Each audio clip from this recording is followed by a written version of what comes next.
మహాజన పాదయాత్ర ముగిసిన ఒకరోజు తర్వాత వరంగల్ జిల్లా ఆ పార్టీ క్యాడర్ కమ్యూనిస్టులకు షాక్ ఇచ్చారు. వరంగల్ అర్బన్ నియోజకవర్గానికి చెందిన సిపిఎంకి చెందిన నేత మెట్టు శ్రీను నేతృత్వంలోని 10,000 మంది కార్యకర్తలు టీఆర్ఎస్లో చేరారు. రాష్ట్ర మంత్రి కేటీఆర్ వీరికి గులాబీ కండువా కప్పి ఆహ్వానించారు. సిపిఎంలో ఉంది కమ్యూనిజం కాదని కార్పొరేట్ కంపెనీగా మారిందని తీవ్రంగా విమర్శించారు మెట్టు శ్రీను. సిపిఎంలో పేరుకు మాత్రమే కమ్యూనిజం ఉందని, కానీ అమలయ్యేది బాసిజం అని చెప్పారాయన. తమ్మినేని పాదయాత్రతో ఆయన ఆరోగ్యం బాగుంటుంది కానీ 2019 ఎన్నికల తర్వాత ఆ పార్టీ కనుమరుగవుతుందని జోసెన్ చెప్పారు మెట్టు శ్రీను. ఈరోజు ఈ రాష్ట్రం లోపల కమ్యూనిస్టు సిద్ధాంతం అంటే ప్రాణంగా ఉండేది. ప్రమాణాలు పోయాయి. ఈరోజు కార్పొరేటీకరణకు వ్యతిరేకంగా పోట్లాడదామని చెప్పిన సిపిఎం పార్టీ ఈ తెలంగాణ రాష్ట్రంలో ఓ కార్పొరేట్ కంపెనీగా మారిపోయింది. ఈరోజు అక్కడ ఉంది కమ్యూనిజం కాదు బాసిజం అని చెప్పేసి మనం గర్వంగా అది తెలుస్తుంది. దాని లోపంగా శక్తి లేకున్నా నచ్చడానికి బాధ్యతలు, శక్తివంతుడున్నా కిందికుల పడే తొక్కడు, ఇట్లాంటివి అన్నీ ఉన్నాయి. పేరుకు కమ్యూనిజం, అమలయ్యేది బాసిజం. పేరుకు కమ్యూనిజం మాటలు చెప్పటం, అమలయ్యేది మాత్రం కార్పొరేటీకరణ. ఇది అక్కడ జరుగుతున్న పని. ఈరోజు 5 నెలల పాటు 4,000 కిలోమీటర్లు నడిచారు. మంచిదే, నడిస్తే ఆరోగ్యానికి మంచిది, గుండెకు మంచిది, కాళ్ళు బలం ఎక్కుతాయి. కానీ ప్రతి అడుగులో సామాజిక న్యాయం లేదు, సామాజిక అణిచివేత ఉంది. కాబట్టే గత 3 ఏళ్ళ నుంచి సిపిఎం పార్టీ నుంచి సామాజికంగా అణిచివేయబడ్డ నాయకత్వం అంతా పక్కకుపోతుంది.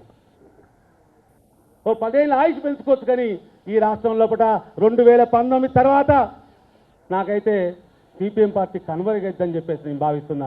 నేను చేరుతా ఉంటే, మా వాళ్ళు చేరుతా ఉంటే కారు కూతలు కూస్తున్నారు, చిల్లర మాటలు మాట్లాడుతున్నారు. మా మీద ఉమ్మేయటం అంటే అది ఆకాశం మీద ఉమ్మేసినట్టే, అది మీ మీద పడుతుంది తప్ప మా మీద పడదని చెప్పేసి. తమ్మినేని 4,000 కాదు కదా 40,000 కిలోమీటర్లు పాదయాత్ర చేసిన తెలంగాణ ప్రజలు ఆయన్ను నమ్మబోరని చెప్పారు డిప్యూటీ సీఎం కడియం శ్రీహరి. తమ్మినేని విమర్శలే నిజమైతే ఆ పార్టీకి చెందిన నేతలు, కార్యకర్తలు టీఆర్ఎస్లోకి ఎందుకు చేరతారని ప్రశ్నించారు కడియం. మీరు చెప్పిన విషయాలు నిజమైతే, మీరు మాట్లాడిన విషయాలు నిజమైతే, వేల సంఖ్యలో సిపిఎం పార్టీకి రాజీనామా చేసి కేసీఆర్ నాయకత్వంలో టీఆర్ఎస్లో చేరటానికి ఎందుకు వస్తున్నారో మీరు ఆత్మవిమర్శ చేసుకోవాల్సిన అవసరం ఉన్నది. సిపిఎం పార్టీ మీరు 4,000 కిలోమీటర్ల పాదయాత్ర చేసినా, 40,000 కిలోమీటర్ల పాదయాత్ర చేసినా తెలంగాణ ప్రజలు మిమ్మల్ని నమ్మరు అని చెప్పి ఈ సందర్భంగా తెలియజేస్తున్నా. తెలంగాణ గురించి కేరళ సీఎం విజయానికి అర్థమైంది కానీ తమ్మినేనికి అర్థం కావడం లేదని విమర్శించారు మంత్రి కేటీఆర్. తెలంగాణ ఏర్పాటును ఆ పార్టీ అడ్డుకుందని గుర్తు చేశారు ఆయన. సిపిఎం జెండా ఎరుపే గాని వారి గుండె నిండా నలుపే అని చెప్పారు కేటీఆర్. ఏకైక కమ్యూనిస్టు రాష్ట్రం ఈ దేశంలో మిగిలింది కేరళ ఒక్కటే.